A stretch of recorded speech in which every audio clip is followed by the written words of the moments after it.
ಶ್ರದ್ಧೆಯಿಂದ ಆಗಮಿಸಿದ ತಮ್ಮೆಲ್ಲರಿಗೂ ಕೂಡ ಭಕ್ತಿಪೂರ್ವಕ ಶರಣಗಳು.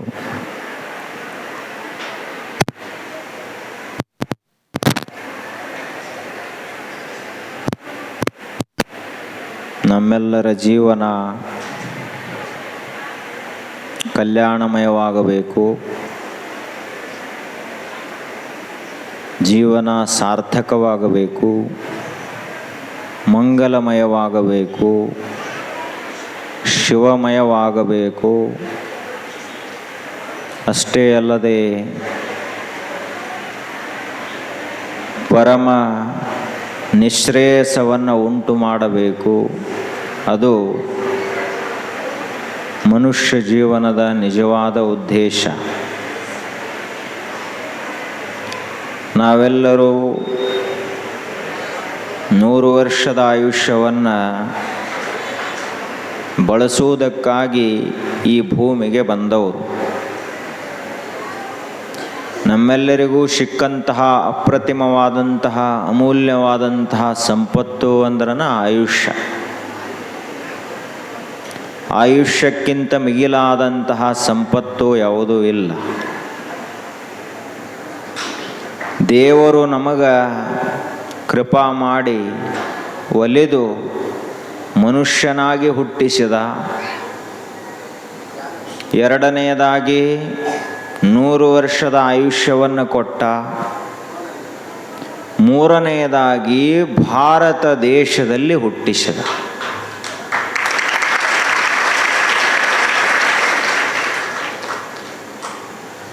ಯಾಕೆ ಭಾರತ ದೇಶದಲ್ಲಿ ಹುಟ್ಟಿಸಿದ ಅಂದ್ರೆ, ನೀನು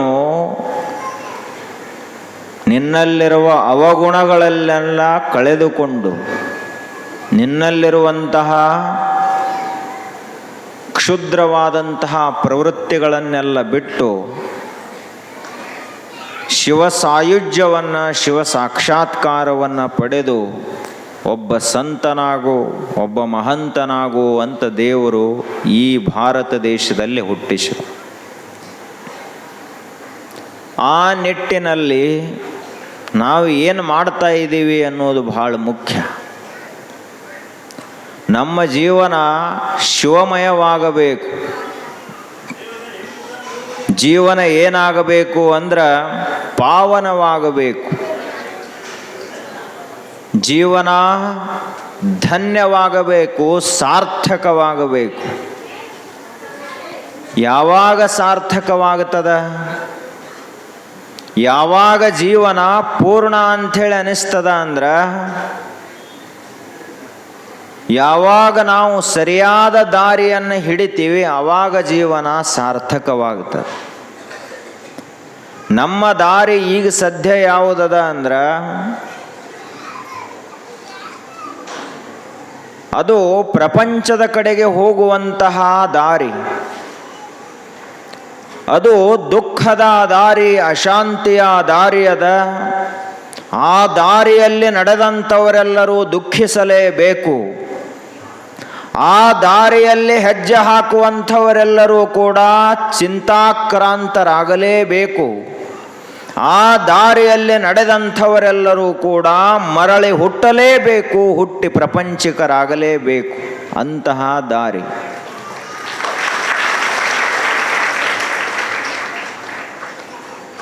ಆದರೆ ನಾವು ಇನ್ನು ಮುಂದೆ ತಿಳಿಯಲಾರದ ಕಾಲದಲ್ಲಿ ಏನಾಯಿತೋ ಆಯಿತು, ಅದಕ್ಕಷ್ಟು ಮಹತ್ವ ಇಲ್ಲ. ತಿಳುವಳಿಕೆ ಉಂಟಾದ ನಂತರ ನಾವು ಯಾವ ದಾರಿಯಲ್ಲಿ ಹೆಜ್ಜೆ ಹಾಕಬೇಕು ಅನ್ನುವುದು ಬಹಳ ಮುಖ್ಯ. ಸಂತರು ನಡೆದಂತಹ ದಾರಿ, ಯದ್ಯದಾಚರತಿ ಶ್ರೇಷ್ಠ ತತ್ತದೇವೇ ತರೋ ಜನಃ ಸಯತ್ ಪ್ರಮಾಣಂ ಕುರುತೆ ಲೋಕಃ ತತ್ ಅನುವರ್ತತೆ. ಮಹಾಜನಃ ಏನ ಗತಸ್ಸ ಪಂತಃ. ದೊಡ್ಡವರು, ಇಡೀ ಮನುಕುಲದ ಹಿರಿಯರು, ಮಹಾತ್ಮರು, ತಿಳಿದಂಥವರು ಯಾವ ದಾರಿಯಲ್ಲಿ ನಡೀತಾ ಹೋದರಲ್ಲ ಆ ದಾರಿಯಲ್ಲಿ ನಾವು ನಡೆದರೆ ನಮಗೂ ಕಲ್ಯಾಣ ಉಂಟಾಗುತ್ತದೆ.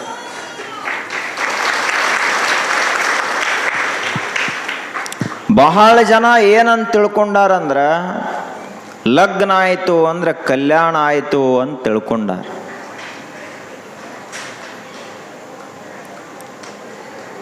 ಬರೀ ಲಗ್ನ ಆದ್ರೆ ಅಷ್ಟೇ ಕಲ್ಯಾಣ ಅಲ್ಲ, ಈ ಜೀವ ಶಿವನಲ್ಲಿ ಐಕ್ಯನಾಗಬೇಕು. ಈ ಅಂಗ ಹೋಗಿ ಶಿವಲಿಂಗವಾಗಬೇಕು. ಈ ಭವದ ಸಂಘವನ್ನು ಬಿಟ್ಟು ಪರಮಾತ್ಮ ಶಿವನಲ್ಲಿ ಸಾಮರಸ್ಯವನ್ನು ಹೊಂದಬೇಕು. ಆವಾಗ ನಿಜವಾದ ಕಲ್ಯಾಣ ಉಂಟಾಗ್ತದೆ. ಮಂಗಲ ಆಗಬೇಕು ಜೀವನ, ಅಮಂಗಲ ಅಲ್ಲ. ಅಮಂಗಲ ಅಂದ್ರೆ ಏನು? ವಿರೂಪ. ಯಾರೂ ಅದನ್ನು ನೋಡಲಿಕ್ಕೆ ಇಚ್ಛೆ ಪಡುವುದಿಲ್ಲ. ಆಗ ನಮ್ಮ ಜೀವನ ಸಾರ್ಥಕವಾಗಬೇಕಾದ್ರೆ ದೊಡ್ಡವರು ಅಂತೇನದಾರ ಜಗತ್ತಿನಲ್ಲಿ ಅವರ ದಾರಿಯನ್ನು ನಾವು ಹಿಡಿಬೇಕು. ಹಾಗಾದರೆ ದೊಡ್ಡವರು ಯಾರು? ವಯಸ್ಸಿನಲ್ಲಿ ಹಿರಿಯರಾದಂಥವರು ದೊಡ್ಡವರೇ, ವಿದ್ಯೆಯಲ್ಲಿ ಹಿರಿಯರಾದಂಥವರು ದೊಡ್ಡವರೇ, ಶಕ್ತಿಯಲ್ಲಿ ದೊಡ್ಡವರಾದಂಥವರು ಹಿರಿಯರೇ, ಅಥವಾ ಮಹಾಪ್ರತಿಭಾ ಸಂಪನ್ನರಾದಂಥವರು ಹಿರಿಯರೇ? ಇವೆಲ್ಲಕ್ಕೂ ಮೀರಿ ಅಧಿಕಾರದ ಚುಕ್ಕಾಣಿಯಲ್ಲಿ ಕುಳಿತಂಥವರು, ಅಧಿಕಾರದ ಗದ್ದುಗೆಯನ್ನು ಏರಿದಂಥವರು ನಿಜವಾದ ಹಿರಿಯರೇ? ಯಾರು ನಿಜವಾಗಿಯೂ ಹಿರಿಯರು? ಯಾರು ನಿಜವಾಗಿಯೂ ದೊಡ್ಡವರು? ಯಾರ ತಿಳಿದವರು? ನಾವು ಯಾರ ದಾರಿಯನ್ನು ಹಿಡಿಬೇಕು ಅಂತ ವಿಚಾರ ಮಾಡಬೇಕು.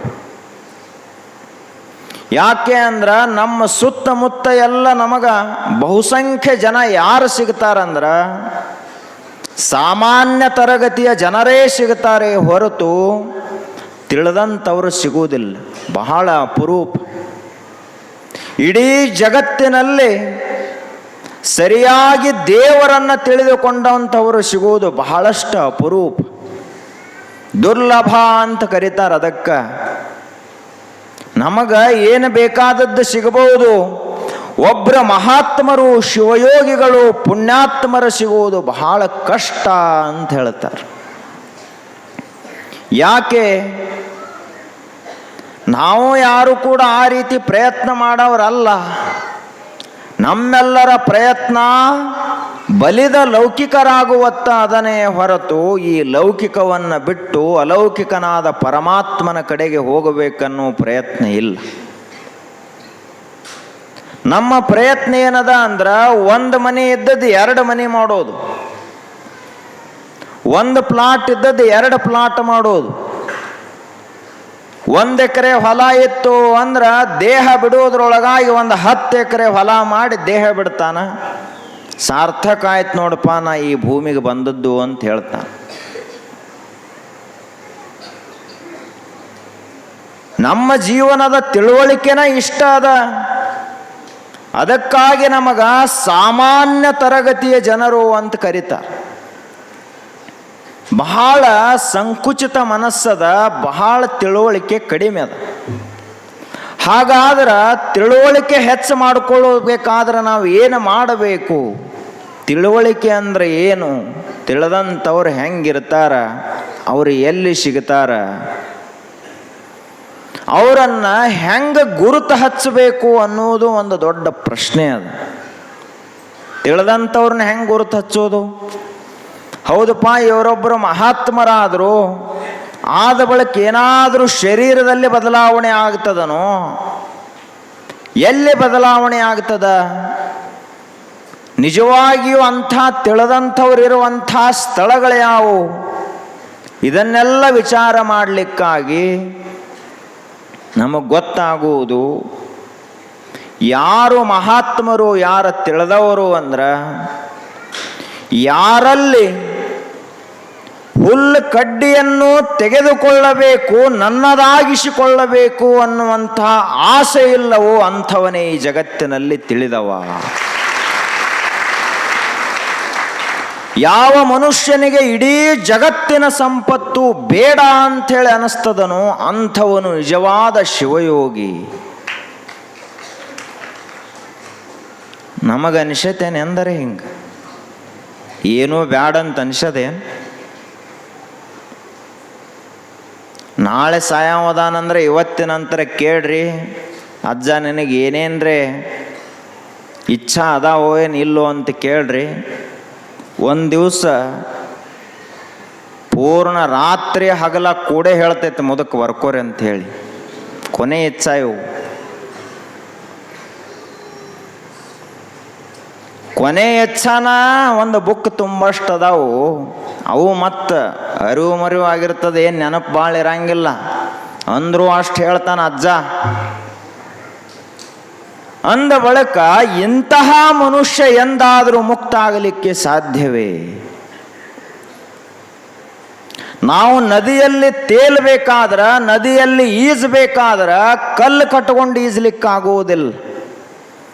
ಎಲ್ಲ ರೀತಿಯಾದಂಥ ಸಾಮಾನುಗಳನ್ನು, ಭಾರವನ್ನು ತೆಗೆದು ಹಾಕಿ ನದಿಗೆ ಜಿಗದಾಗ ಮಾತ್ರ ನದಿಯಲ್ಲಿ ಈಜಲಿಕ್ಕೆ ಸಾಧ್ಯ ಅದ. ಹಾಗೆ ಈ ಪ್ರಪಂಚದಲ್ಲಿ ನಾವು ಪಾರಾಗಿ ಹೋಗಬೇಕಾದ್ರೆ ಈ ತಲೆಯಲ್ಲಿ, ಈ ಮನಸ್ಸಿನಲ್ಲಿ ಯಾವ ಆಸೆಗಳ ಭಾರ ಇರಬಾರದು, ಯಾವುದೇ ರೀತಿಯಾದಂಥ ವ್ಯಾಮೋಹ ಇರಬಾರದು. ಆಗ ಮಾತ್ರ ಒಬ್ಬ ಮನುಷ್ಯ ಈ ಭವ ಸಮುದ್ರವನ್ನು ದಾಟಿ ಪರಮಾತ್ಮನ ಪರಂಧಾಮವನ್ನು ಸೇರ್ತಾನೆ. ಅಕಸ್ಮಾತ್ ಏನಾದರೂ ಆಸೆಗಳು ಉಳಿದಿದ್ದು ಅಂದ್ರೆ ಅದು ಸಾಧ್ಯ ಇಲ್ಲ. ಅದಕ್ಕ ಅಲ್ಲಮ ಪ್ರಭುದೇವರು ಒಂದು ಮಾತನ್ನ ಹೇಳ್ತಾರೆ.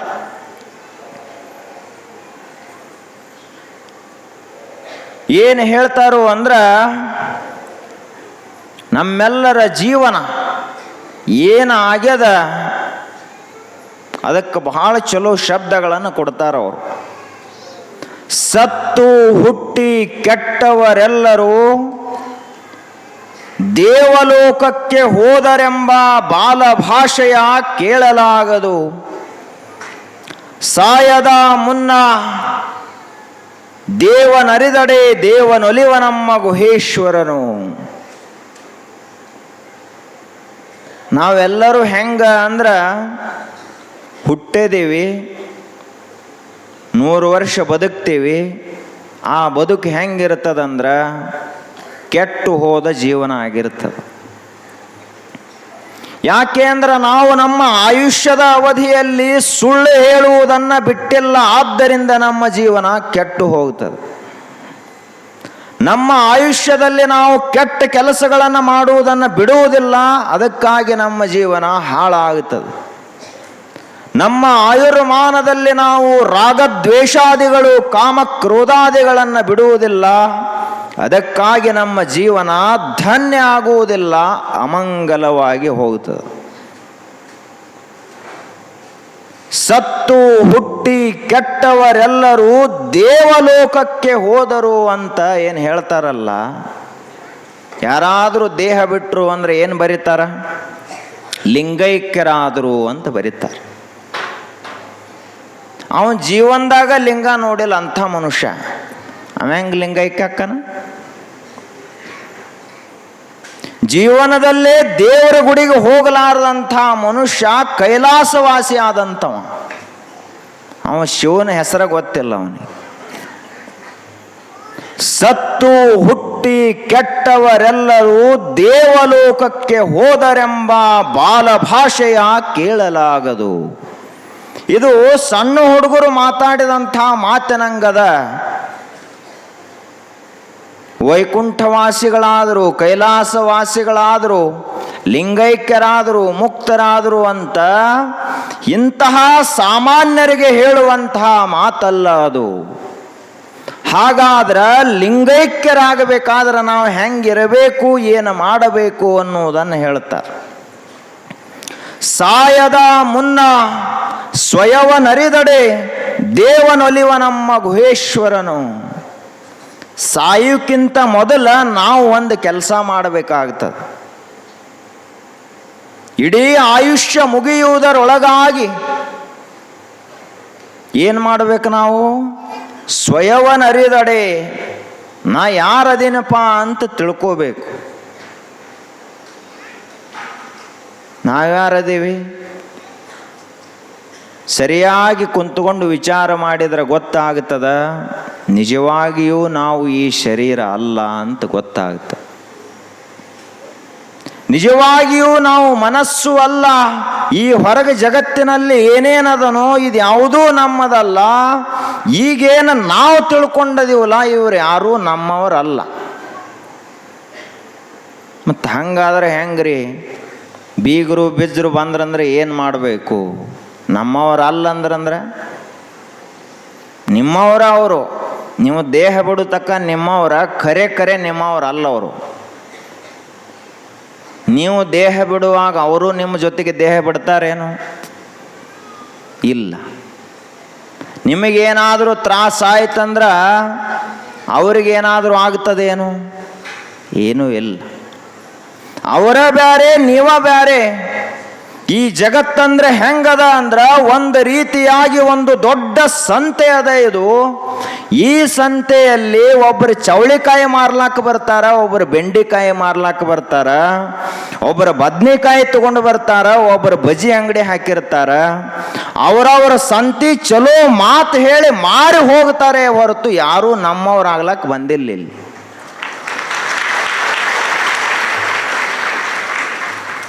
ನೀವೇನೇನು ತಂದರೆ ನೋಡ್ರಿ ಈ ಸಂತಿಗೆ.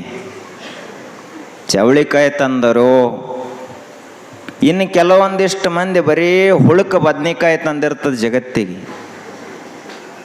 ಕೊಳ್ಳುವಂಗೆ ಏನೂ ಇರಂಗಿಲ್ಲ ಅವ್ರ ಹತ್ತಿರ. ಎದ್ದು ಕೂಡಲೇ ನೋಡ್ರಿ ಮಕ್ಕಳಿಗೆ ಬೈತಿರ್ತಾರೆ. ಅಂದ್ರೆ ಅವ್ರು ಈ ಜಗತ್ತಿಗೆ ಹುಳುಕ್ ಹತ್ತಿದ ಬದ್ನಿಕಾಯಿ ತಂದಾರಂತ. ಎಲ್ಲರೂ ಕೂಡ ಅವರವರ ಸಂತೆಯನ್ನ ಮಾಡಲಿಕ್ಕೆ ಬಂದವರೇ ಹೊರತು ಯಾರೂ ನಮ್ಮವರಲ್ಲ ಅನ್ನುವುದೇ ಸತ್ಯ ಈ ಜಗತ್ತಿನಲ್ಲಿ. ಅದಕ್ಕ ಯಾರಾದರೂ ನಿಮಗ ಹತ್ತಿ ಹೊಂದಿದಂಥವರು ದೇಹ ಬಿಟ್ಟರು ಅಂದ್ರೆ ಭಾಳ ಅಳಬೇಡ್ರಿ, ತ್ರಾಸ ಆಗ್ತದೆ. ಸುಮ್ಕ ಯಾಕೆ ತ್ರಾಸ ಮಾಡ್ಕೊಳ್ಳೋದು? ಕರೆನ ಅವ್ರು ನಮ್ಮವ್ರು ಅಲ್ಲ ಅಂದ ಬಳಕ ಅವ್ರ ಸಲುವಾಗಿ ಯಾಕೆ ಅಳುವುದು? ನೆರೆ ಮನೆಯ ದುಃಖಕ್ಕೆ ಅಳುವವರ ಮೆಚ್ಚ ನಮ್ಮ ಕೂಡಲ ಸಂಗಮ ದೇವ. ಪರಚಿಂತೆ ಯಮಗೆ ಕೈಯ, ಎಮ್ಮ ಚಿಂತೆ ಯಮಗೆ ಸಾಲದೆ. ಕೂಡಲ ಸಂಗಮ ದೇವ ಒಲಿವನು ಒಲಿಯನು ಎಂಬ ಚಿಂತೆ ಹಾಸಲು ಉಂಟು, ಹೊದೆಯಲು ಉಂಟು. ನಾವೀ ಜಗತ್ತಿಗೆ ಬಂದದ್ದನ್ನ ಮಂದಿ ಚಿಂತೆ ಮಾಡೋ ಸಲುವಾಗಿ. ಬಸವಣ್ಣವ್ರಿಗೆ ವಿರುದ್ಧದ ನಮ್ಮ ಜೀವನ. ಆದ್ದರಿಂದ ಅವ್ರು ಹೇಳ್ತಾರ, ಮಂದಿ ಸಲುವಾಗಿ ಎಂದು ಅಳ್ಳಾಕ್ ಹೋಗಬೇಡಪ್ಪ, ನೀ ಈ ಜಗತ್ತಿಗೆ ಯಾಕೆ ಬಂದಿದೆಯಲ್ಲ ಆ ಕೆಲಸ ಮಾಡಿ ಮುಗಿಸು. ಆ ಕೆಲಸ ಯಾವುದು ಅಂದ್ರೆ ನಾನು ಯಾರೋ ಅದನ್ನು ತಿಳಿದುಕೊಳ್ಳಬೇಕು. ಆ ಶಿವತತ್ವವನ್ನು ತಿಳಿಸುವುದಕ್ಕಾಗಿ ಗುರುವಾಗಿಯೇ ಅವತರಿಸಿದಂತಹ ಧರ್ಮ ಜ್ಯೋತಿ, ಅನುಭಾವದ ಮಹಾ ಬೆಳಕು, ಬಯಲಿನಲ್ಲೇ ಬಯಲಾಗಿ ಬಯಲ ಜೀವನವನ್ನು ಸಾಗಿಸಿದಂತಹ ವ್ಯೋಮಕಾಯ ಸಿದ್ಧ ಮಹಾಪ್ರತಾಪಿ ಶಿವಶರಣಗಣದ ಅಧ್ಯಕ್ಷರಾಗಿ ಶೂನ್ಯ ಸಿಂಹಾಸನವನ್ನು ಏರಿದಂತಹ ಮಹಾಶಿವಯೋಗಿ, ಮಹಾಸಿದ್ಧ ತಪಸ್ವಿ ಅಲ್ಲಮ ಪ್ರಭುದೇವರು. ಒಮ್ಮೆರೆ ನಮಗನಿಸ್ತತೇನು? ಹುಡುಗರಿಗೆ ಕೇಳ್ತೀರಿ ನೀವು ಎಲ್ಲರೂ ಮನ್ಯಾಗ, ಏನಾಗಬೇಕಂತ ಮಾಡಿದೀಪ ಅಂದ್ರೆ ಅವರೆಲ್ಲ ತಮಗೆ ಬೇಕಾದಂಗೆ ದಿನ ಟಿ ವಿ ನೋಡ್ತಿರ್ತಾವ ಹುಡುಗರು. ಚಲೋ ಹೀರೋನ ಹೆಸರು ಹೇಳ್ತಾ. ಇವು ಸಣ್ಣ ಹೆಣ್ಮಕ್ಳ ಅವೇನು ಹೇಳ್ತಾವ, ಹೀರೋಯಿನಿಗಳ ಹೆಸರೇನು ಹೇಳ್ತಾರೆ. ನೀವು ಯಾರು ಬುದ್ಧಿ ಹೇಳಂಗಿಲ್ಲ. ಯಾಕೆ ಅಂದ್ರೆ ನಿಮಗೂ ಹಂಗೆ ಅನಿಸೇ ಇಲ್ಲ, ಇದು ತಪ್ಪ ಅಂತ ಅನಿಸೇ ಇಲ್ಲ ನಿಮಗೂ. ಟಿ ವಿಯಲ್ಲಿ ಬರುವಂತಹ ಚಲನಚಿತ್ರಗಳಲ್ಲೇ ಬರುವಂತಹ ನಟ ನಟಿಯರನ್ನು ನೋಡಿ ನಿಮ್ಮ ಮಕ್ಕಳು ಅವರಂಗ ಆಗಬೇಕಂದ್ರೂ ಕೂಡ ನಿಮಗೆ ಏನೂ ಅನಿಸೋದಿಲ್ಲ ಅಂದ್ರೆ ಏನೇ ಹೇಳ್ಬೇಕು ನಾವಿನ್ನು? ನಾವು ಎಂದಿಗೂ ಕೂಡ ಅವರಂಗಾಗಬಾರದು. ಯಾರಂಗಾಗಬೇಕು ಅಂತ ಕೇಳಿದರ ದಯವೇ ಧರ್ಮದ ಮೂಲವಯ್ಯ ಅಂತ ಹೇಳಿದ ಬಸವಣ್ಣನಂತೆ ನಮ್ಮ ಮಕ್ಕಳಾಗಬೇಕು. ಎಂದೆಂದಿಗೂ ಕಳ್ಳತನವನ್ನೇ ಮಾಡದಂತಹ ಮಹಾ ಶಿವಶರಣರಾಗಬೇಕು. ಬಹಳ ಹುಡುಗರು ಏನು ಹೇಳ್ತಾವ, ಏನಾಗಬೇಕಂತ ಮಾಡೇದಿ? ಇಲ್ಲ, MLA ಆಗಬೇಕಂತ ಮಾಡೇನಿ. MLA ಆಗಿ ಮಾಡಾವೇನಪ್ಪ? ಯಾರ ಕೈ ಪೂರ್ಣ ರೂಪದಲ್ಲಿ ಸ್ವಚ್ಛ ಇರ್ತದಲ್ಲ ಅಂಥವ್ರು ಅಧಿಕಾರದ ಗದ್ದುಗೆ ಮೇಲೆ ಕೂಡಿರ್ಬೇಕು. ಕೈನ ಹೊಲಸಿತ್ತು ಅಂದ್ರೆ ಕುತ್ತೇನು ಮಾಡೋದದ?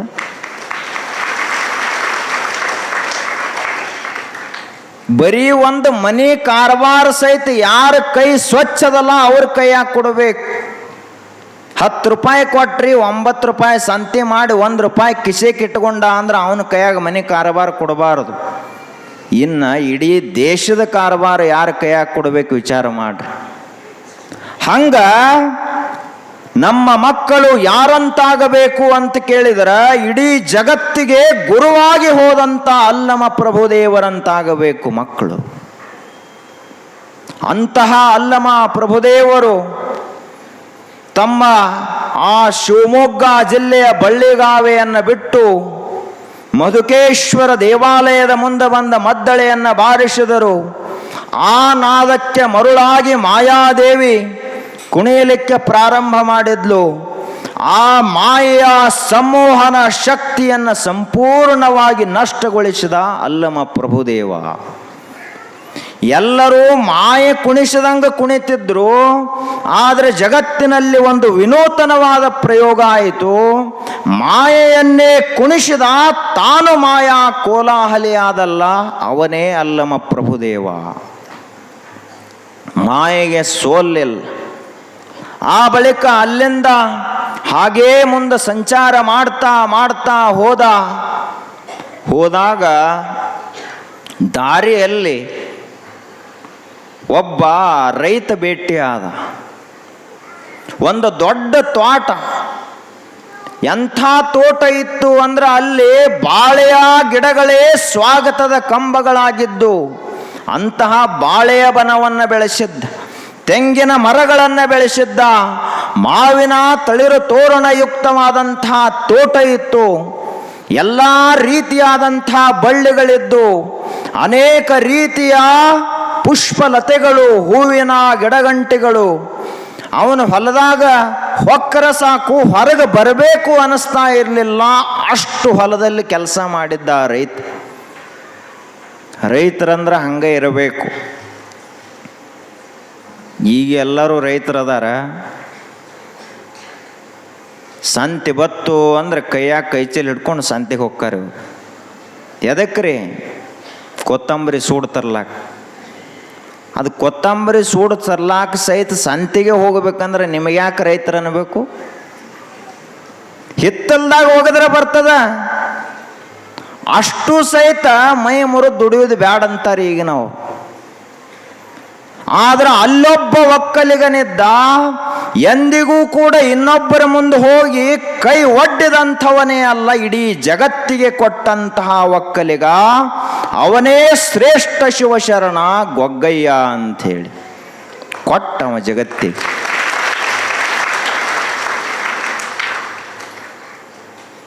ಅಂತಹ ಗೊಗ್ಗಯ್ಯ ಒಕ್ಕಲುತನವನ್ನು ಮಾಡಿ ಅತ್ಯಂತ ಸುಂದರವಾದಂತಹ ತೋಟವನ್ನು ತಯಾರು ಮಾಡಿದ್ದ. ಪ್ರಭುದೇವರು ಸನ್ಯಾಸಿಗಳಾಗಿ ಹೊರಟಿದ್ರು. ನೋಡಿದ್ರದನ್ನು ನೋಡಿದ ಬಳಿಕ ಅವರಿಗನಿಸ್ತು ಈ ತೋಟದೊಳಗೆ ಹೋಗಬೇಕು. ತೋಟದ ಒಳಗೆ ಹೋದರು. ಹೋಗುವುದರೊಳಗಾಗಿಯೇ ಅಲ್ಲಿ ಗೊಗ್ಗಯ್ಯನಿದ್ದ. ಒಬ್ಬರು ಮಹಾತ್ಮರು ಯೋಗಿ ಮನೆಗೆ ಬಂದ, ಶ್ರೀ ಗುರು ದೇವ ಮನೆಗೆ ಬಂದ. ಕಾಲಲ್ಲಿ ಪಾದುಕೆ, ಕೈಯಲ್ಲಿ ದಂಡ, ಬಾಲ ರವಿಯ ತೇಜ.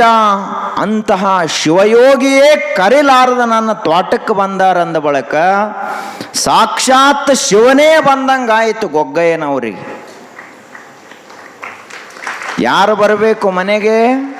ಶಿವಯೋಗಿಗಳು ಬರಬೇಕು, ಗುರುಗಳು ಬರಬೇಕು, ಮಹಾತ್ಮರು ಬರಬೇಕು. ಆ ಬಳಿಕ ಗೊಗ್ಗಯ್ಯ ಮಹಾತ್ಮರಿಗೆ ಸಾಷ್ಟಾಂಗ ನಮಸ್ಕಾರ ಮಾಡಿದ. ಪ್ರಭುದೇವರು ಬಹಳ ಸಂತೋಷವನ್ನು ವ್ಯಕ್ತ ಮಾಡಿದರು. ಆ ಗೊಗ್ಗಯ್ಯನಲ್ಲಿ ಅವರಿಗೆ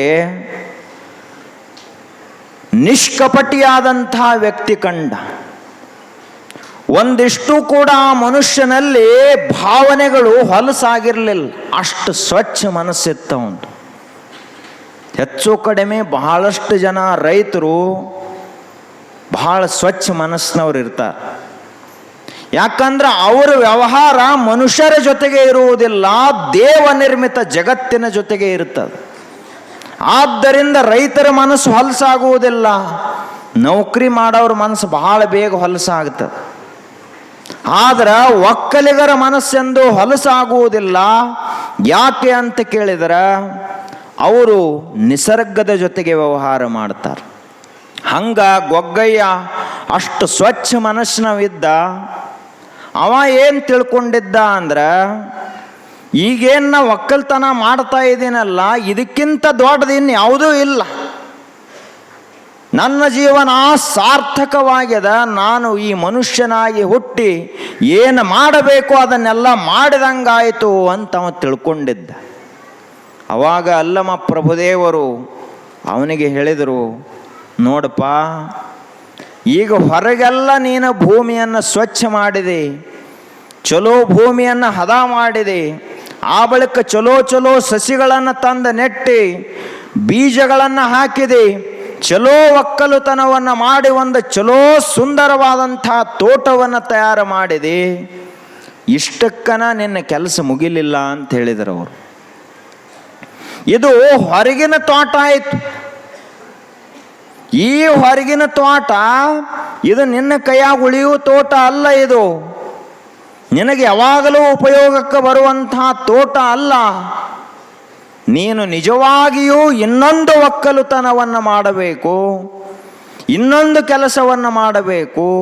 ನಿನ್ನ ಮನಸ್ಸನ್ನು ಒಳಹೊಕ್ಕು, ನಿನ್ನ ಮನಸ್ಸಿನೊಳಗಿರುವಂತಹ ಮನೋಭೂಮಿಯನ್ನು ಸ್ವಚ್ಛ ಮಾಡು. ತನುವ ತೋಂಟವ ಮಾಡಿ, ಮನವ ಗುದ್ದಲಿಯ ಮಾಡಿ, ಅಗೆದು ಕಳೆದನೆಯ ಭ್ರಾಂತಿಯ ಬೇರ, ಒಡೆದು ಸಂಸಾರದ ಹೆಂಟೆಯ ಬಗಿದು ಬಿತ್ತಿದನೆಯ ಬ್ರಹ್ಮ ಬೀಜವ. ಅಖಂಡ ಮಂಡಲವೆಂಬ ಬಾವಿ, ಪವನವೇ ರಾಟಾಳ, ಸುಷುಮ್ನ ನಾಳದಿಂದ ಉದಕವ ತಿದ್ದಿ, ಬಸವಗಳೈವರು ಹಸಗೆಡಿಸಿಹವೆಂದು ಆವಾಗಳು ಈ ತೋಟದಲ್ಲಿ ಜಾಗರವಿರ್ದು ಸಸಿಯ ಸಲುಹಿದನು ಕಾಣ ಗುಹೇಶ್ವರ ಅಂತ ಅಂತರಂಗದ ಒಕ್ಕಲತನದ ಕುರಿತು ಹೇಳಿದರು. ನಾವೆಲ್ಲ ಮಾಡಿದೇವೇನು? ಎಲ್ಲ ದ್ರಾಕ್ಷಿ ತೋಟ ಮಾಡೋರ ಅದಿರಿಲ್ಲಿ.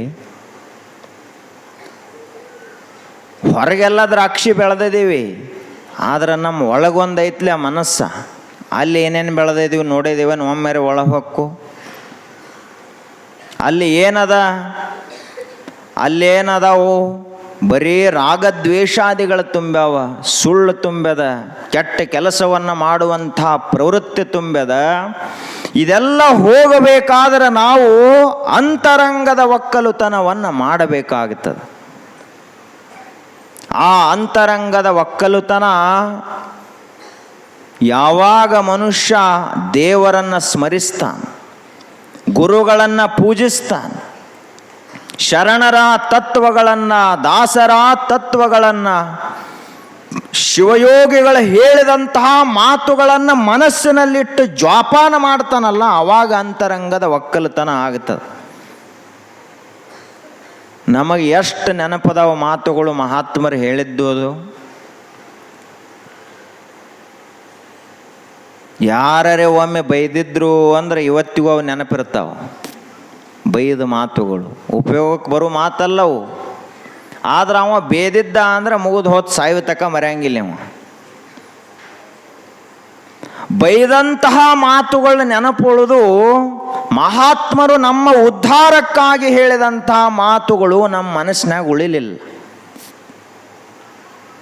ಏನರೇ ಒಂದು ಜಗಳ ಹತ್ತಿತ್ತು ಅಂದ್ರೆ ಈ ಜಗಳದ ಸುದ್ದಿ ರಾತ್ರಿ ಜಗಳ ನಡೆದಿರ್ತದ. ಅದು 12-2 ಗಂಟೆ ಕುಡಿದು ಮನೆಗೆ ಬರ್ತಾರೆ, ಅವಾಗ ಜಗಳ ಚಾಲು ಆಕ್ಕವು.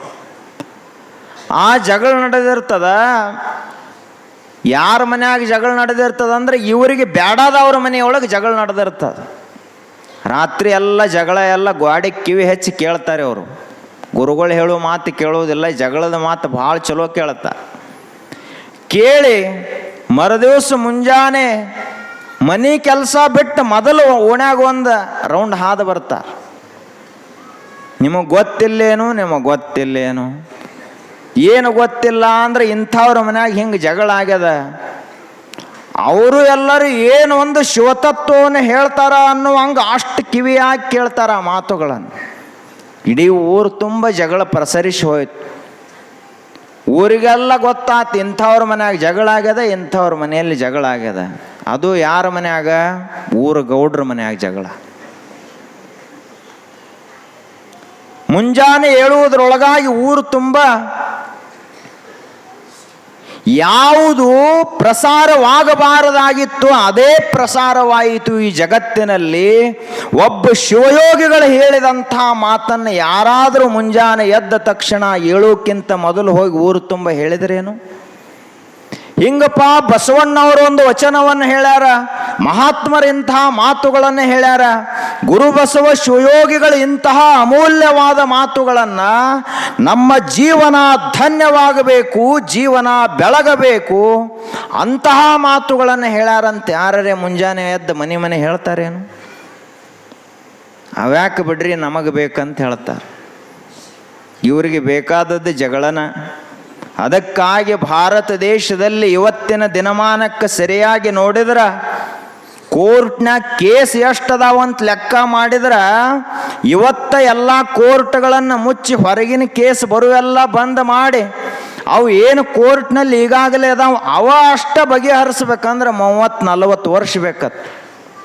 ಅಟ್ಟು ಜಗಳಾಡಿದೀವಿ ನಾವು ಭಾರತ ದೇಶದಾಗ ಹುಟ್ಟಿ, ಬಸವಣ್ಣನ ನೆಲದಲ್ಲಿ ಹುಟ್ಟಿ, ಶ್ರೇಷ್ಠ ಮಹಾತ್ಮರು ಶಿವಶರಣರ ನೆಲದಲ್ಲಿ ಹುಟ್ಟಿ ಬರೇ ಜಗಳ ಗಂಟು ತಯಾರಾದ್ರೆ ಏನು ಅಂತ ಮಹಾತ್ಮರು ನಮಗೆ ಅನ್ನಬಾರದು. ಅದಕ್ಕೆ ಶರಣರ ತತ್ವ ತಿಳಿಯುವುದು ಅಂದರೆ ಏನು? ಇಲ್ಲಿ ತಕ್ಕ ಯಾರ್ಯಾರು ಕೇಸ್ ಹಾಕ್ಯಾರಿ ಆ ಕೇಸ್ ಹೊಳ್ಳಿ ತಕ್ಕೋರಿ. ಇನ್ನು ಮುಂದರೆ ಜಗಳಾಡ್ಲಕ್ಕೆ ಹೋಗಬಾರದು. ಜಗಳವಾಡುವುದು ನಮ್ಮ ಧರ್ಮ ಅಲ್ಲ, ಜಗಳಾಡದಂತೆ ಇರುವುದೇ ನಿಜವಾದ ಬಸವಣ್ಣನ ತತ್ವ. ಬಸವಣ್ಣವರು ಬಂದು ಬಡದಾಡುವುದನ್ನು ಕಲಿಸಿ ಹೋಗಲಿಲ್ಲ ನಮಗ.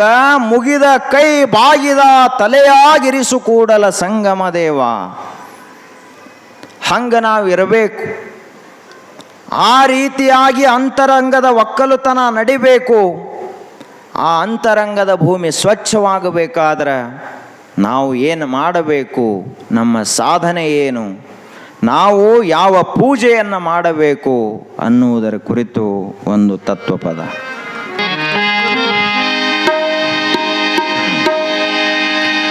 ಒಪ್ಪುವ ವಿಭೂತಿ ನಮ್ಮ ಹಣೆಯ ಮೇಲಿರಲಿ, ಕಾಯಕದ ಮೇಲೆ ನಮ್ಮ ನಿಷ್ಠೆ ಇರಲಿ, ಅದರ ಫಲ ಕೊಡುವ ಭಾರ ಶಿವನಿಗಿರಲಿ,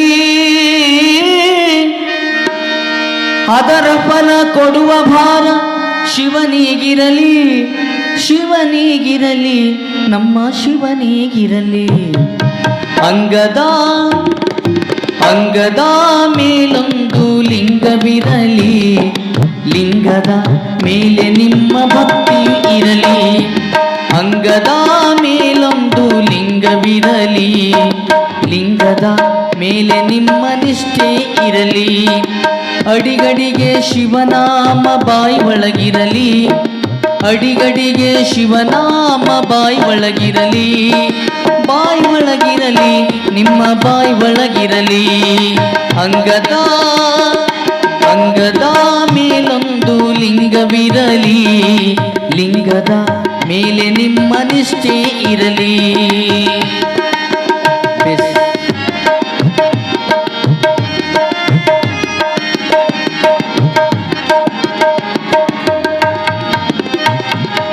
ಒಪ್ಪುವ ವಿಭೂತಿ ನಿಮ್ಮ ಹಣೆಯ ಮೇಲಿರಲಿ, ಕಾಯಕದ ಮೇಲೆ ನಿಷ್ಠೆ ಇರಲಿ.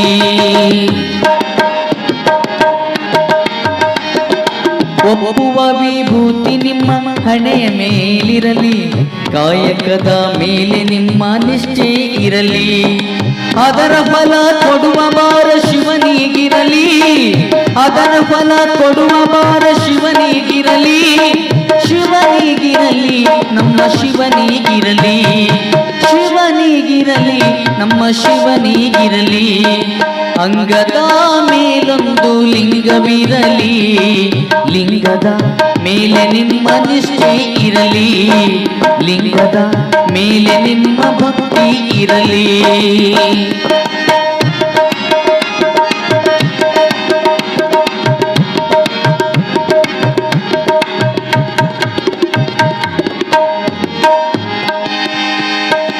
ಹುಟ್ಟಿ ಬಂದೆ ನೀನು ಲಿಂಗವಂತನಾಗಿ, ಪೂರ್ವ ಜನ್ಮದ ಪುಣ್ಯದ ಫಲವಾಗಿ.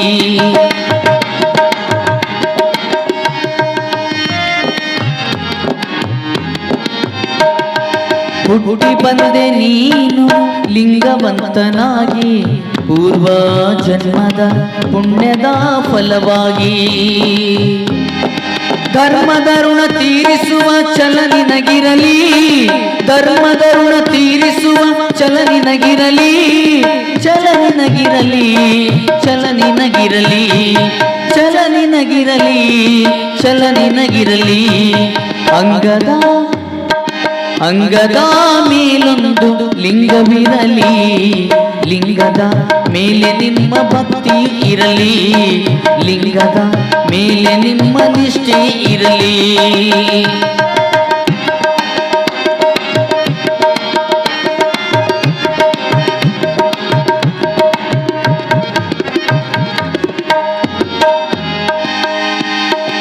ಲಿಂಗವಂತ ನಿನ್ನ ದೃಷ್ಟಿ ನಿರ್ಮಲವಾಗಿರಬೇಕು, ಎರವರ ಹಣಕ್ಕೆ ನೀ ಹೆದರಬೇಕು.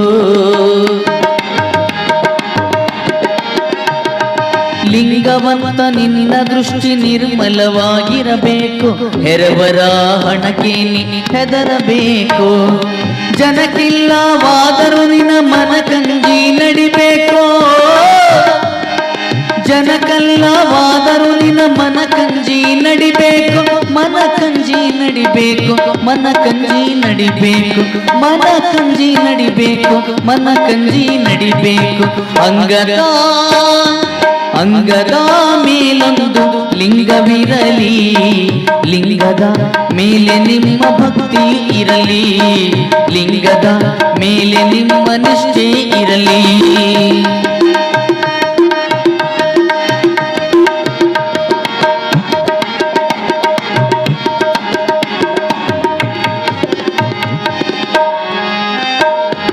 ಹಡೆದ ಮಕ್ಕಳ ಚಿಂತೆ ನಿನಗ್ಯಾಕಬೇಕು, ನಾ ಹುಟ್ಟಿಸಿದೆ ಎಂಬ ಭ್ರಾಂತಿಯನ್ನು ಬಿಡಿಸಾಕು.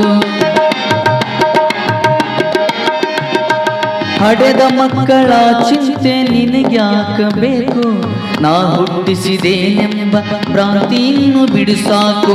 ಇವರೆಲ್ಲ ಭಾರನಿ ಶಿವನ ಮೇಲಾಕೋ,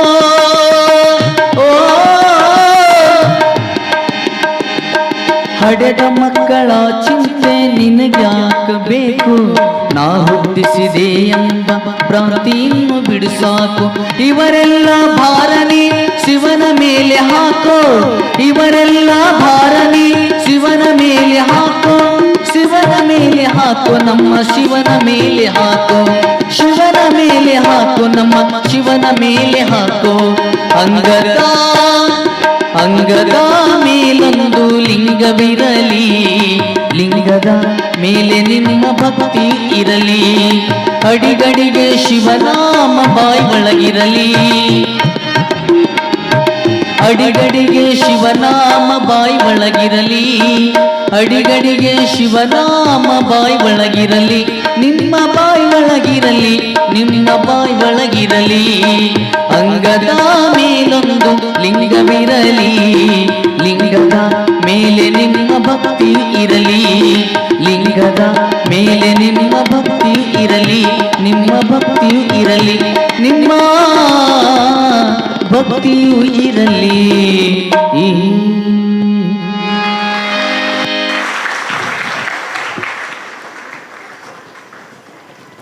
ಗೊಗ್ಗಯ್ಯನಿಗೆ ಅಲ್ಲಮ ಪ್ರಭುದೇವರು ಹೇಳಿದರು, ಈ ಶರೀರ ಅನ್ನುವಂಥದ್ದೇ ಒಂದು ದೊಡ್ಡ ತೋಟ, ಮನಸ್ಸೇ ಒಂದು ಗುದ್ದಲಿ. ಆ ಮನಸ್ಸನ್ನು ಏಕಾಗ್ರಗೊಳಿಸಿ ಅಗಿದು ಕಳೆದೆನಯ್ಯ ಭ್ರಾಂತಿಯ ಬೇರ. ಈಗಾಗಲೇ ಹೊಲದಲ್ಲಿ ಎಲ್ಲ ಮುಳ್ಳು ಕಂಟಿ ಅವು ಇವು ಬೆಳೆದವು, ಅವುಗಳನ್ನು ಈ ಮನಸ್ಸು ಅನ್ನುವಂಥ ಗುದ್ದಲಿಯಿಂದ ತೆಗೆದು ಹಾಕು. ಒಡೆದು ಸಂಸಾರದ ಹೆಂಟೆಯ, ಬೀಜ ಬಿತ್ತಬೇಕಂದ್ರೆ ಮೊದಲ ಹೆಂಟಿಯೆಲ್ಲ ಒಡಿಬೇಕಾಗ್ತದ. ಹಂಗೆ ಸಂಸಾರದ ಹೆಂಟೆಯನ್ನು ಒಡಿಪ ಅಂತ ಹೇಳಿದರು. ಏನದು ಸಂಸಾರದ ಹೆಂಟೆ? ಇದು ಮನಿ ನಂದ ಅಂತೇನು ಗಟ್ಟಿಯಾಗಿ ಹಿಡ್ಕೊಂಡು ಕುಂತಿದ್ದೀವಲ್ಲ, ಇದು ಸಂಸಾರದ ಹೆಂಟಿ. ಈ ಮಕ್ಕಳು ಕಾಯಂ ನಮ್ಮ ಜೊತೆಗೇನೆ ಇರ್ತಾರ, ನಮ್ಮ ಮಾತ ಕೇಳ್ತಾರ. ಇದೇನು ಆಸ್ತಿ ಅದಲ್ಲ, ಕೊನೆಯವರೆಗೂ ನಮ್ಮ ಜೊತೆಗೇನೆ ಇರ್ತದ. ಇದೇನದಲ್ಲ, ಇದು ಸಂಸಾರದ ಹೆಂಟೆ, ಇದನ್ನು ಸ್ವಲ್ಪ ಒಡಿ ಅಂದ್ರೆ ಬಿಡೋದು.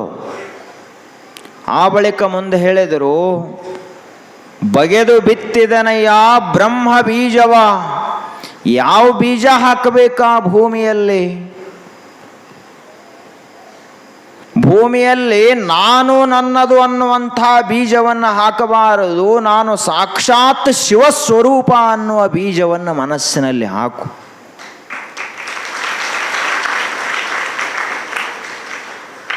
ನಿಜವಾಗಿಯೂ ನಾವು ಯಾರೂ ಕೂಡ ಮನುಷ್ಯರೂ ಅಲ್ಲ, ಈ ದೇಹವು ನಮ್ಮದಲ್ಲ. ನಿಜವಾಗಿ ಒಬ್ಬ ಮಹಾತ್ಮರು ಯಾವ ರೀತಿಯಾದ ಸ್ಥಿತಿಯನ್ನು ತಲುಪಿರ್ತಾರಲ್ಲ, ಅವಾಗ ಕಂಡುಕೊಂಡಂತಹ ಸತ್ಯ ಯಾವುದು ಅಂದರೆ ನಾವ್ಯಾರೂ ಕೂಡ ದೇಹಿಗಳಲ್ಲ, ನಾವೆಲ್ಲರೂ ಶಿವಸ್ವರೂಪರು. ಬಗೆದು ಬಿತ್ತಿದೆನಯ್ಯ ಬ್ರಹ್ಮ ಬೀಜವ, ಅಖಂಡ ಮಂಡಲವೆಂಬ ಬಾವಿ, ಪವನವೇ ರಾಟಾಳ, ಸುಷುಮ್ನ ನಾಳದಿಂದ ಉದಕವ ತಿದ್ದಿ. ನಾವು ದಿನಂಪ್ರತಿಯಾಗಿ ಧ್ಯಾನ ಮಾಡೋದು ಕಲಿಬೇಕು. ಬಹಳ ಮಂದಿ ಕಣ್ಣು ಮುಚ್ಕೊಂಡು ಕುಂತಿರ್ತಾರ, ಕೈಯಾಗ ಒಂದು ಜಪಮಾಲೆ ಹಿಡ್ದಿರ್ತಾರ. ಅದು ಬರೀ ಕೈ ಅಷ್ಟೇ ತಿರುಗಿಸ್ತಿರ್ತದ, ಒಳಗೇನು ಬದಲಾವಣೆ ಇಲ್ಲ.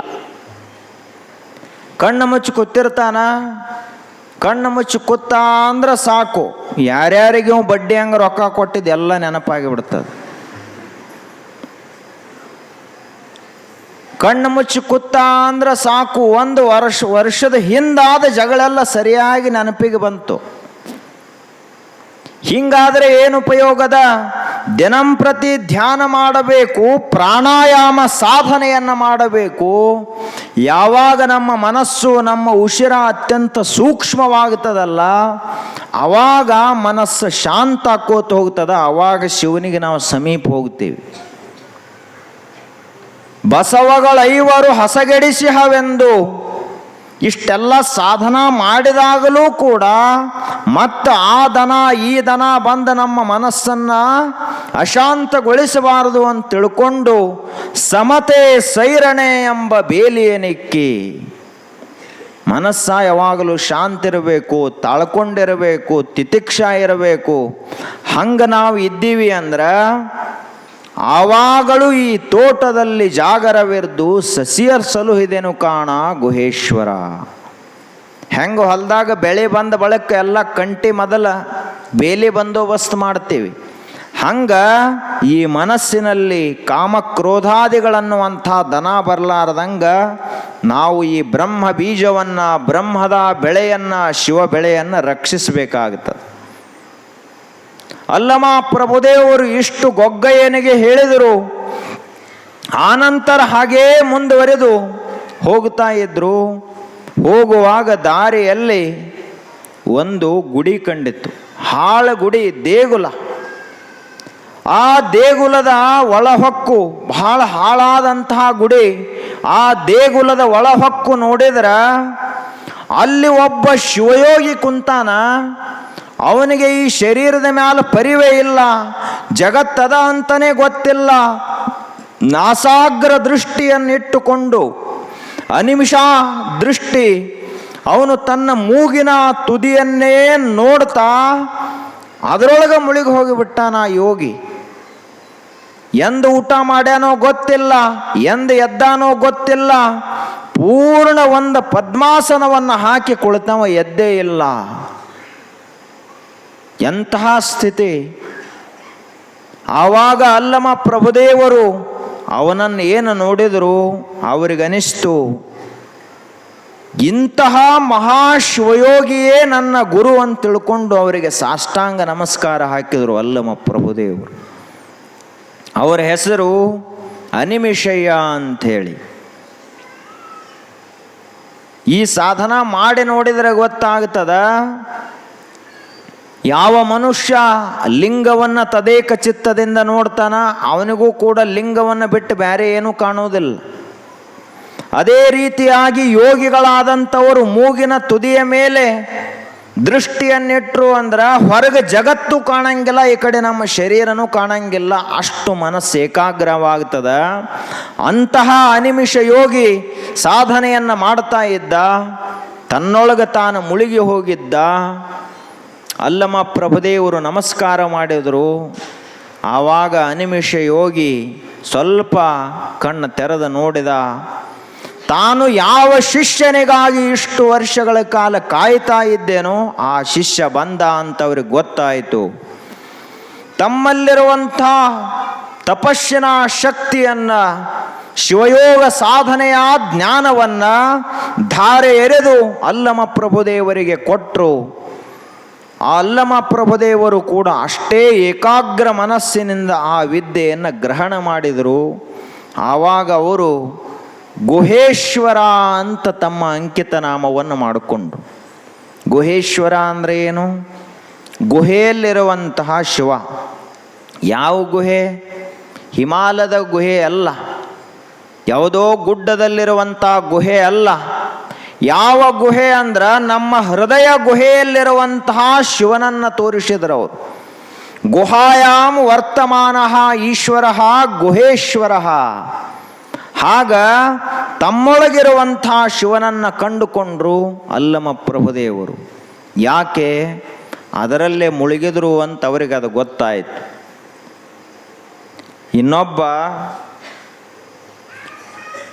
ಒಬ್ಬ ದೊಡ್ಡ ಜಿಪುಣ ಮನುಷ್ಯ ದಿನಂಪ್ರತಿಯಾಗಿ ರೊಕ್ಕ ಸಂಗ್ರಹ ಮಾಡುವುದೇ ಅವನ ಕೆಲಸ. ಈ ಜಿಪುಣರಿಗೊಂದು ದೊಡ್ಡ ಸಮಸ್ಯೆ ಏನು ಅಂದ್ರೆ ಬಳಸಂಗಿಲ್ಲ ಅವರು. ಯಾವುದೇ ನೋಟ್ ಬರಲಿ ಸುಳ್ಳಿ ಸುತ್ತಿಟ್ಟು ಬಿಡ್ತಾರೆ ತಿಜೋರಿಯಲ್ಲಿ. ಬಳಸಂಗಿಲ್ಲ, ಮಕ್ಕಳಿಗೆ ಕೊಡಂಗಿಲ್ಲ, ಮೊಮ್ಮಕ್ಕಳಿಗೆ ಒಂದು ಚಾಕ್ಲೇಟ್ ಕೊಡ್ಸಂಗಿಲ್ಲ, ಮಕ್ಕಳಿಗೆ ಏನಾರೇ ಬೇಕಂದ್ರೆ ಅವ್ರಿಗೆ ಕೊಡ್ಸಂಗಿಲ್ಲ. ನೋಡು ಇದೇ ವರ್ಷ ಜಾತ್ರೆಯಾಗ ಹೊಸ ಅರಿವಿ ತೊಗೋಬೇಕತ್ತಲ್ಲದ, ಮುಂದಿನ ವರ್ಷ ಜಾತ್ರೆಗೆ ಕೊಡ್ಸೋನು. ಮುಂದಿನ ವರ್ಷ ಬಂತಪ್ಪ, ಅದು ಹೋದ ವರ್ಷದ ದಿನ ಸರಿಯಾಗಿ ಹರಿದಿಲ್ಲ, ಅದು ಪೂರ್ಣ ಹರಿಯಲಿ ಅವಾಗ ತಗೊಳ್ಳೋಣ ಅಂತ. ಇದು ಹಿಂಗ ಹೋಗೋದು ಜಿಪುಣರ ಜೀವನ. ಬಳಸುವುದಕ್ಕಾಗಿರೋದಿಲ್ಲ, ಅವರು ಬರೇ ಉಳಿಸ್ಕೋತ ಹೋಗೋರು, ಬರೇ ಗಂಟು ಮಾಡ್ಕೋತ ಹೋಗೋರು. ಇಂಥ ಒಬ್ಬ ಜಿಪುಣಿದ್ದ. ಆ ಜಿಪುಣ ಯಾರಿಗೂ ಗೊತ್ತಾಗಲಾರದಂಗ ಹೊಲದಾಗ ಒಂದು ಮಾವಿನ ಗಿಡ ಇತ್ತು. ಆ ಗಿಡದ ಕೆಳಗೆ ಒಂದು 4 ಫೂಟ್ ತೆಗೆದಿದ್ದ. ತೆಗೆದು ಅದರೊಳಗೆ ಒಂದು ಚಲೋ ಪೆಟ್ಟಿಗೆ ಮಾಡಿಸಿದ್ದ. ಆ ಪೆಟ್ಟಿಗೆ ಓದ ಆ ಗಿಡದ ಕೆಳಗೆ ಹೋಗದಿಟ್ಟಿದ್ದ. ಪೆಟ್ಟಿಗೆ ಒಳಗೆ ಏನಿತ್ತು ಅಂದ್ರೆ ಬಂಗಾರದ ನಾಣ್ಯಗಳನ್ನು ಅದರಲ್ಲಿ ಮುಚ್ಚಿಟ್ಟಿದ್ದ. ಆ ಬಳಿಕ ಅವ ಸೋಮವಾರಕ್ಕೆ ಹೆಂಗೆ ನೀವು ದಿನಂಪ್ರತಿ ಸೋಮವಾರ ಬಂತು ಅಂದ್ರೆ ಶಿವನ ಗುಡಿಗೆ ಹೊಕ್ಕಿರಿ, ಹಂಗೆ ಅವ ವರ್ಷದ ತುಂಬ ವಾರಕ್ಕೊಮ್ಮೆ ಹೋಗವ. ಯಾರಿಗೂ ಭೇಟಿ ಹಾಕಿರ್ಲಿಲ್ಲ, ಯಾರಿಗೂ ಇಂಥಲ್ಲಿ ಹೊಂಟಾನೆ ಅಂತ ಹೇಳ್ತಿರ್ಲಿಲ್ಲ. ಸೂರ್ಯ ಏಳೋದ್ರೊಳಗಾಗ್ಯಾರೆ ಹೋಗ್ತಿದ್ದ. ತಡ ಆಯಿತು ಅಂದ್ರೆ ಸೂರ್ಯ ಮುಳುಗಿದ ಮೇಲೆ ಹೊಕ್ಕಿದ್ದ, ಗೊತ್ತಾಗಬಾರ್ದಲ್ಲ. ಹೋಗಿ ಅದನ್ನೆಲ್ಲ ಪೆಟ್ಟಿಗೆ ತೆಗ್ಯಾವ, ಪೆಟ್ಟಿಗೆ ನೋಡವ. ನೋಡಿ ಮಾಡಿ ಗಂಟು ಬರೋಬ್ಬರಿ ಅದ ಅಂಥೇಳಿ ಮನಸ್ಸಿಗೆ ತೃಪ್ತಿ ಆಕಿತ್ತು, ಮತ್ತು ಹೊಳ್ಳಿ ಮನೆಗೆ ಬರ್ತಿದ್ದ. ಇದು ಹಿಂಗ ನಡೀತು, ನಿರಂತರವಾಗಿ ನಡೀತು. ವಯಸ್ಸ 80 ಆಯಿತು. ಆದ ಬಳಿಕ ಇನ್ನೇನು ನನಗೆ ಹೊಳ್ಳಿ ಬರ್ಲಾಕಾಗೋದಿಲ್ಲ ಅಂತ ತಿಳ್ಕೊಂಡು ಕೊನೆಯ ಸಾರಿ ಆ ಹೊಲದಲ್ಲಿರುವಂಥ ಪೆಟ್ಟಿಗೆ ನೋಡಿ ಬರೋನು ಅಂತ ಬಂದ ಅಜ್ಜ. ಇನ್ನು ಇವಾಗ ವಯಸ್ಸ ಭಾಳ ಆಗ್ಯದ, ಎಲ್ಲರೇ ಬಿದ್ದಿಗಿದ್ದಾನ ಮುದುಕ ಅಂತ ತಿಳ್ಕೊಂಡು ಒಬ್ಬ ಸೇವಕ ಬಂದ ಕೂಡಲೇ ಅಜ್ಜಾಗ ಚಿಂತೆ ಆಯ್ತು. ಇಟ್ಟು ವರ್ಷ ಹೇಳಿಲ್ಲ, ಇನ್ನಂಗೆ ಹೇಳೋದು, ನೀ ಇಲ್ಲೇ ನಿಂದ್ರತಮ್ಮ, ಈ ಹೊಲದ ಕಡೆ ಮುಖ ಮಾಡಿ ನಿಂದ್ರ ಬೇಡ, ಆ ಕಡೆ ತಿರುಗಿ ನಿಂದ್ರ ಅಂದವ. ಆ ಕಡೆ ತಿರುಗಿಸಿ ನಿಲ್ಲಿಸಿದ. ಇವ ಒಳಗೆ ಬಂದ, ಮಾವಿನ ಗಿಡದ ಕೆಳಗೆ ಅದನ್ನು ಹುಗಿದಿದ್ದ. ಪೆಟ್ಟಿಗೆ ನೋಡಿದ, ಆರಾಮಾತು. ಭಾಳ ಒಂದು 10 ವರ್ಷಗಟ್ಟಲೆ ಆ ಪೆಟ್ಟಿಗೆ ತೆಗೆದಿದ್ದಿಲ್ಲ ಅವ, ಹಂಗೆ ಇಟ್ಟಿದ್ದ. ಅವತ್ತಿನ್ನೇನು ಕೊನೆಯ ದರ್ಶನ ಅಂದಂಗೆ ಪೆಟ್ಟಿಗೆಯನ್ನು ಹಿಂಗೆ ತೆಗೆದು ನೋಡಿದ. ಎದಿ ಜೋರ್ಲೆ ಬಡಿಲಕ್ಕೆ ಚಾಲು ಆತು. ಯಾಕಂದ್ರೆ ಆ ಪೆಟ್ಟಿಗೆಯಲ್ಲಿ ಬಂಗಾರದ ನಾಣ್ಯಗಳಿರಲಿಲ್ಲ, 10 ಕಲ್ಲು ಇಟ್ಟಿದ್ದ ಅವ, ಗುಂಡು ಗುಂಡು ಕಲ್ಲ. ಅವಾಗ ಮುದುಕನಿಗೆ ಚಿಂತೆ ಚಾಲು ಆತು. ಅಷ್ಟು ಅನ್ನೋದ್ರೊಳಗೆ ಅಲ್ಲೇನು ತಿರುಗಿ ನಿಂದ್ರಿಸಿ ಬಂದಿದ್ಲ ಆಳ ಮನುಷ್ಯಾಗ, ಅವನು ಅಲ್ಲೇ ಬಂದಿದ್ದ. ಅವ ಆಳ ಮನುಷ್ಯ ಏನು ಹುಡುಕಾಡ್ಲತ್ತೀರಿ ಅಂತ ಕೇಳಿದ. ಏನಿಲ್ಲ, ಇದರೊಳಗೆ ನನ್ನ ಇಡೀ ಜೀವನದ ಗಂಟೆಲ್ಲ ಈ ಪೆಟ್ಟಿಗೆ ಒಳಗೆ ಇಟ್ಟಿದ್ನಿ, ಅದೆಲ್ಲ ಗಂಟು ಮಾಯವಾಗ್ಯದ, ನೆಲ ನುಂಗ್ಯದೆ ತಾವ ಅಂದ. ನೆಲ ನುಂಗಿಲ್ಲ, ನೀ ಏನು 30 ವರ್ಷ ಹಿಂದೆ ಇಟ್ಟಿದ್ದೆಲ್ಲ ಅವಾಗಲೇ ನಿಂದ ಗಂಟು ಗಾಳೆ ಆಗಿತ್ತತ್ ನನಗೆ ಗೊತ್ತಾತು. ನೀ ಪ್ರತಿ ಸ್ವಾಮಾರು ಹೊಕ್ಕಿ ಅಂದ ಬಳಿಕ ಏನೋ ಒಂದು ಗದ್ದಲ ಮಾಡ್ತಿ ಅಂತ ನನಗೆ ಗೊತ್ತಿತ್ತು. ಅದಕ್ಕೆ ಅವಾಗ ಎಲ್ಲ ಬಂಗಾರದ ನಾಣ್ಯ ತಗೊಂಡು ಅದರಾಗ ಕಲ್ಲು ಇಟ್ಟವ ನಾನ ಅಂತ ಹೇಳಿದವ.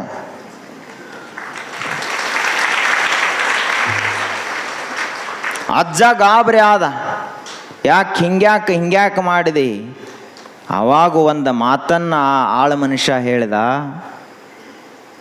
ಇದೇನು ಗಂಟದಲ್ಲ, ಇದೇನು ಸಂಪತ್ತದಲ್ಲ, ಇದು ಬಳಸುವುದಕ್ಕಾಗಿ ಐತನೇ ಹೊರತು ಇಲ್ಲೇ ಸಂಗ್ರಹ ಮಾಡಿ ಇಡುವುದಕ್ಕಾಗಿ ಅಲ್ಲ ಅಂತ ತಿಳ್ಕೊಂಡು ನಾ ಬಳಸೇನೆ ಅಂತಂದ. ನನಗಂತೂ ಖಾತ್ರಿ ಇತ್ತು, ನೀ ಸಾಯೋ ತನಕ ಬರೀ ಒಣ ಕಟಕ ರೊಟ್ಟಿ ಮೆಣಸಿಕಾಯಿ ತಿಂತಿ ಅಂತ ನನಗೆ ಗೊತ್ತಿತ್ತು. ಹಂಗಿರ್ತಾರೆ ಬಹಳ ಮಂದಿ. ಕಟಕ ರೊಟ್ಟಿ ತೋಸ್ಕೊಳ್ಳೋದು, ಹೊಲ್ದಂದ 2 ಹಸಿ ಮೆಣಸಿಕಾಯಿ ತರೋದು, ಚಟ್ನಿ ಸಹಿತ ಕೊಟ್ಟಂಗಿಲ್ಲ, ಮತ್ತು ಉಪ್ಪು ಹಾಕಬೇಕಲ್ಲ ಅದ್ರ. ಅಂಥ ಮಂದಿ ಇರ್ತದೆ, ಏನು ಮಾಡೋದು? ಆ ಬಳಿಕ ಅವ, ನನಗಂತೂ ಗೊತ್ತದ ನೀ ಏನು ಬಳಸವಲ್ಲ, ಹಿಂಗ ಕೂಡಿ ಇಟ್ಟ ಸಾಯವ ಅಂತ ತಿಳ್ಕೊಂಡು ಅವ ಬಳಸೇನಿ ಅಂತ ಹೇಳಿದ. ಇನ್ನು ಗಂಟು ಹಾದ ಬಳಿಕ ಈ ಜಗತ್ತಿನಾಗ ಇದ್ದೇನು ಉಪಯೋಗದ ಅಂತ ಮುತ್ಯ ಶಿವಾಯನ ಮಾದ. ಆ ಪೆಟ್ಟಿಗೆ ತೆಗೆದ್ರು, ಆ ಜಾಗದಾಗ ಇವನಿಟ್ರು. ಹಂಗಾಗಿತ್ತತ್ ನಮ್ಮ ಚಿಂತೆ. ಆ ಬಳಿಕ ಅವ ಮುತ್ಯ ನೋಡ್ರಿ ಎಷ್ಟು ಪ್ರೀತಿ ಅದಾನ ಗಂಟಿನ ಮೇಲೆ. ಮನ್ಯಾಗ ಹೆಂಡತಿಗೆ ಹೇಳಿಲ್ಲ, ಮಕ್ಕಳಿಗೆ ಹೇಳಿಲ್ಲ, ಮೊಮ್ಮಕ್ಕಳಿಗೆ ಹೇಳಿಲ್ಲ, ಹೆಣ್ಮಕ್ಳಿಗೆ ಹೇಳಿಲ್ಲ, ಯಾರ್ಯಾರಿಗೂ ಹೇಳಿಲ್ಲ. ದೋಸ್ತಿಗೂ ಹೇಳಿಲ್ಲ, ಮಾಸ್ತರ್ಗಳಿಗೂ ಹೇಳಿಲ್ಲ, ಯಾರಿಗೂ ಹೇಳಿಲ್ಲ. ಅಷ್ಟು ಪ್ರೀತಿ ಮಾಡ್ಯಾನ ಅದರ ಮ್ಯಾಲ. ಅಷ್ಟೊಂದು ಪ್ರೇಮ ಅದ ಒಂದು ಆ ಸಂಪತ್ತಿನ ಮೇಲೆ. ಹಂಗ ನಮ್ಮ ಪ್ರೇಮ ನಮ್ಮೊಳಗಿರುವಂಥ ಶಿವನ ಮೇಲೆ ಇರಬೇಕೇ ಹೊರತು ಈ ಪ್ರಪಂಚದ ಮೇಲೆ ಇರಬಾರದು. ಅದನ್ನು ಕುರಿತಾಗಿ ಹೇಳ್ತಾರ. ನಾವೆಲ್ಲರೂ ಕೂಡ ಏನಾಗಬೇಕು ಅಂತ ಕೇಳಿದರ ಸಾಧನೆಯನ್ನು ಮಾಡುವಂಥವರಾಗಬೇಕು. ಪ್ರಪಂಚದ ಮೇಲೆ ಬಹಳ ಪ್ರೇಮ ಇರಬಾರದು. ಒಬ್ಬ ಕುಡುಕ, ಎಂಥ ಕುಡುಕ ಅಂದ್ರ ದಿನಂಪ್ರತಿ ಕುಡಿಯವ. ಕುಡಿಲಿಲ್ಲ ಅಂದ್ರೆ ಸಮಾಧಾನ ಆಗ್ತಿರ್ಲಿಲ್ಲ ಅವನಿಗೆ, ದಿನ ಕುಡಿಯವ. ಈ ಕುಡುಕರಿಗೆ ಮೊದಲು ಚಲೋನೇ ಇರ್ತಾರೆ ಪಾಪ. ಅವರು ದೋಸ್ತಿ ಒಳಗೆ ಕುಡಿತಾರೆ. ನಂದನಿಂದ ದೋಸ್ತಿ ಉಳಿಬೇಕಂದ್ರೆ ಒಂದು ಗುಟ್ಟಕ್ಕೆ ಕುಡಿ ಅಂತ ಹೇಳ್ತಾನ ನಾವು. ದೋಸ್ತ್ ಖರೇನ ನಂದನಿಂದ ಗೆಳೆತನ ಇದ್ರ ಗೆಳೆತನದ ಮೇಲೆ ಆಣೆ ಮಾಡಿ ಹೇಳು, ಒಂದು ಗುಟ್ಟಕ್ಕೆ ಅಂದ್ರೆ ಏನು, ಒಂದು ಬಾಟ್ಲಿ ಅಲ್ಲ, ಒಂದು ಗುಟ್ಟಕ್ಕೆ ಕುಡಿ ಓಪ ಅಂತ ನಾವು. ಇವ ಏನು ತಿಳ್ಕೊತಾನ, ಒಂದು ಗುಟ್ಟಕ್ಕೆ ಕುಡಿದ್ರೆ ಏನಾಕತಿ ಬಿಡು, ಸದಾಶಿವಪ್ಪನ ತೀರ್ಥ ತಿವ ಆತು. ಒಂದು ಗುಟ್ಟಕ್ಕೆ ಕುಡಿತಾನ, ನನ್ನ ರೊಕ್ಕಲೇ ಹಾಕಿ ಕುಡಿಸ್ನಂತ ಅವ ಒಂದು ಗುಟ್ಟಕ್ಕೆ ಕುಡಿಸ್ತಾನ. ಮರುದಿವ್ಸ ಇವಾಗ ಏನೋ ಮಜಾ ನಿಂದ ಕುಡ್ದದ್ ನೆನಪಾಗ್ತತಿ ಇವಾಗ ಒಂದ ಗುಟ್ಟಕ್ಕೆ. ಮರುದಿವ್ಸ ಇವ ಹೋಗಿ ಅಂಗಡಿ ಒಳಗೆ ಹೋಗೋದಿಲ್ಲ, ನೇರವಾಗಿ ಮರ್ಯಾದೆ ಕಾಡ್ತದ, ಅಂಗಡಿ ಮುಂದೆ ಹೋಗಿ ಪೇಪರ್ ಓದ್ಕೋತ ಕುಂಡಿರ್ತಾನ. ಆ ಬಳಿಕ ಅವನಿಗೆ ಮತ್ತೆ ನೆನಪಾಗ್ತದ, ಅಲ್ಲೇನು ಗೆಳೆಯ ಇರ್ತಾನಲ್ಲ, ಆ ಗೆಳೆಯ ಅವ ಏನು ಹೇಳ್ತಾನಂದ್ರ, ಆ ಕಡೆ ಈ ಕಡೆ ಏನು ನೋಡ್ಲಾಕ್ ಹೋಗಬೇಡ, ಇದೇನು ಜಗತ್ತಿನಲ್ಲಿ ಮರ್ಯಾದೆಗೇಡಿ ಕೆಲಸ ಏನು ಅಲ್ಲದು, ಬಾ ಒಳಗೆ ಬಾ ಅಂತ ನಾವು. ಬಹಳ ಚಲೋ ಕೆಲಸದ ಇದೇನು, ದೇವರು ಕುಡ್ದಾರಂತ, ದೇವಲೋಕದಾಗ ಇಂದ್ರ ದಿನಂಪ್ರತಿ ಕುಡಿತಾನಂತ ರಾತ್ರಿ ಟೆನ್ಷನ್ ಹೆಚ್ಚಾಗಿ. ಅದಕ್ಕೆ ನಾವು ಕುಡಿನು ಬಾ ಅಂಥೇಳಿ ಕುಡಿಲಾಕ ಚಾಲೋ ಮಾಡಿದ. ದಿನಂಪ್ರತಿಯಾಗಿ ಕುಡಿತಿದ್ದ. ಮೊದಲು ಅಂಗಡಿಗೆ ಹೋಗಿ ಕುಡಿತಿದ್ದ, ಆ ಬಳಿಕ ಊರಾಗೆಲ್ಲ ತಿರುಗಾಡಿ ಕುಡ್ಲಕ್ಕೆ ಚಾಲೋ ಮಾಡಿದ. ಇನ್ನು ಮುಂದೆ ಇದು ಇಟ್ಟಾದರೆ ಬರೋಬ್ಬರಿ ಆಗೋದಿಲ್ಲ ಅಂತ ತಿಳ್ಕೊಂಡು, ನಾ ಕಲಿತ ವಿದ್ಯಾ ಮನ್ಯಾಗೂ ಕಲಿಸ್ಬೇಕಂತ ಬಾಟ್ಲಿ ತೊಗೊಂಡು ಮನೆಗೆ ಬಂದ. ಮನ್ಯಾಗ ಬಂದು ಟೇಬಲ್ ಮೇಲೆ ಇಟ್ಟು ಕುಡ್ಲಾಕ್ ಚಾಲೂ ಮಾಡಿದಾಗ ಮಗ ಪಾಪ 5ನೇತೆ 6ನೇತೆ ಹೋಗ್ತಿತ್ತು ಹುಡುಗ. ಆ ಹುಡುಗನಿಗೆ ಹೇಳಿದ, ತಮ್ಮ ಗ್ಲಾಸ್ ತಗೊಂಬ, ಕಾಜಿನ ಗ್ಲಾಸ್ ಅದು ತಗೊಂಡು ಬಾ ಅಂತ ಹೇಳಿದ. ತುಸು ನೀರು ತಗೊಂಡು ಬಾ, ಹಂಗೆ ಕುಡಿಬಾರ್ದು, ಭಾಳ ನಿಶೆ ಆಗ್ತೈತಿ, ನೀರು ಹಾಕಿ ಕುಡಿನು ಅಂತ ತಿಳ್ಕೊಂಡು ಕಾಜಿನ ಗ್ಲಾಸ್ ತಗೊಂಬ ಅಂತ ಹೇಳಿದ. ಆ ಹುಡುಗ ಗ್ಲಾಸ್ ತಗೊಂಡು ಬರ್ತಿದ್ದ, ಅಷ್ಟರಲ್ಲಿ ಕೈ ಜಾರಿ ಗ್ಲಾಸ್ ಕೆಳಗೆ ಬಿದ್ದು ಹೊಡಿತದು. ಇಟ್ಟು ಸಿಟ್ಟು ಬತ್ತಿ ಇವನಿಗೆ, ಪಿತ್ ನೆತ್ತಿಗೆ ಏರಿತು, ಸಿಟ್ಟು ಬಹಳ ಬಂತು. ಬಂದಾಗ ಇವ ಅಂದ, ಅಲ್ಲೋ ತಿಳಂಗಿಲ್ಲೇನು ನಿನಗೆ, ಎಷ್ಟು ಕಿಮ್ಮತ್ತಿನ ಗ್ಲಾಸ್ ಅದ ಅದು, ಕಾಜಿನ ಗ್ಲಾಸ, ದಾರು ಕುಡಿಯೋ ಸಲುವಾಗಿ ನಾ ವಿದೇಶದಿಂದ ತರಿಸೇನು ಅದನ್ನಂದ. ಅವಾಗ ಆ ಹುಡುಗನಿಗೂ ಸಿಟ್ಟು ಬಂತು. ಏನೋ ಹುಡುಗ ಅವನ ಮಗ ಇದ್ದಲ್ಲ, ಅವನಿಗೂ ಸಿಟ್ಟು ಬಂತು. ಅಲ್ಲಪ್ಪ, ಒಂದ ಕಾಜಿನ ಗ್ಲಾಸ್ ಬಿದ್ದು ಕೆಳಗೆ ಬಿದ್ದು ಒಡೆದದಕ್ಕ ನಿನಗಿಟ್ಟು ಸಿಟ್ಟು ಬಂತು. ಪರಮಾತ್ಮ ನಿನ್ನನ್ನ ಮನುಷ್ಯನ ರೂಪ ಕೊಟ್ಟು, ನಿನ್ನ ತಂದೆ ತಾಯಿಗಳಿಗೆ ಒಬ್ಬ ಮಗನಾಗಿ ನಿನ್ನನ್ನು ಹುಟ್ಟಿಸಿ, ಈ ಜಗತ್ತಿನಲ್ಲಿ ನೀನೊಬ್ಬ ದೇವರಾಗಿ ಹೋಗಪ್ಪ ಅಂತ ದೇವರು ಹುಟ್ಟಿಸಿದ್ದ. ಅಂತಹ ಶರೀರದೊಳಗ ಈ ಸೆರೆ, ಸಿಂಧಿ, ಗಾಂಜಾ, ತಂಬಾಕು ಅನ್ನುವಂಥ ಎಲ್ಲ ಹೊಲಸು ಹಾಕಿ ಚಲೋ ಗ್ಲಾಸನ್ನು ನೀನು ಪೂರ್ಣ ಒಡೆದು ಹಾಕಿದಲ್ಲ, ನಿನಗೇನಬೇಕು ಅಂದ.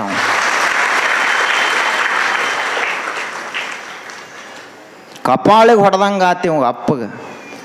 ಮಗ ಬೇದ್ಲ ಸಣ್ಣ ಹುಡುಗ.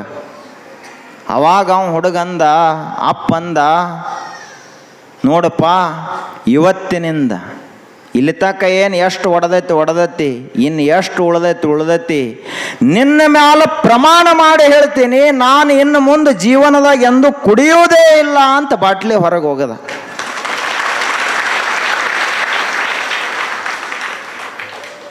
ಇಷ್ಟ ಆಗಿನೂ ಮತ್ತಿನ ಮಂದಿ ಹಂಗೆ ಹೇಳ್ತಾರಲ್ಲ ಸ್ವಾಮಿಗಳು, ನಾವು ಕುಡಿನು ಅನ್ನೋ ಮಂದಿನೂ ಇರ್ತದ.